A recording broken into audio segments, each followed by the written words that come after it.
عمرو مصطفى قال هيسجلوا صدقة جارية على روحه، وكوكب الشرق أم كلثوم سجلت بصوتها بعض الصور. علي الحجار واخد إجازة فيه وقارئ معتمد من الأزهر، ومحمد عساف بيقرأوا بطريقة عبد الباسط عبد الصمد. مطربين سجلوا القرآن الكريم بصوتهم. أرأيت الذي يكذب بالدين ألف لام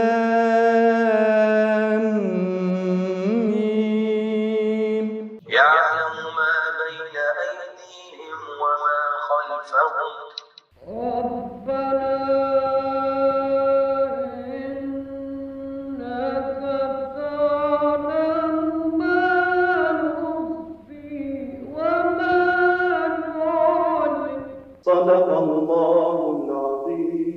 تسجيل المطربين للقرآن الكريم حصل كتير قبل كده، في اللي عن طريق دور في المسلسلات وفي اللي عملها بإرادته كثواب. يلا نعرف أبرز المطربين اللي رتلوا القرآن بصوتهم. آخرهم الفنان عمرو مصطفى اللي بقى حديث الميديا من وقت ما قال إنه هيسجل القرآن الكريم بصوته كصدقة جارية ليه. والسبب اللي خلى عمرو مصطفى يقول إنه بيسجل القرآن الكريم بصوته هو كومنت واحد من متابعينه واللي طلب منه يسجل القرآن بصوته كصدقة جارية عليه، فوقتها رد عليه إنه حاليا بيعمل كده فعلا. سبق وعملها الفنان محمد محسن في لقاء تلفزيوني لما قرا بصوت جميل جدا خلى الناس كلها تنبهر. ساعتها قال انه كان بيسمع لمشاهير القراء للقرآن، ولاحظ والده قدرته على التمييز بين أصوات القراء وتقليدهم. كمان المطرب كاظم الساهر رتل القرآن قبل كده في مسلسل الفارس عام 1993 لما جسد دور فنان شاب بيحلم بدخول عالم الغنى، وكان بيشتغل في المسلسل مدرس، وفي واحد من المشاهد قرا سورة النصر للطلاب.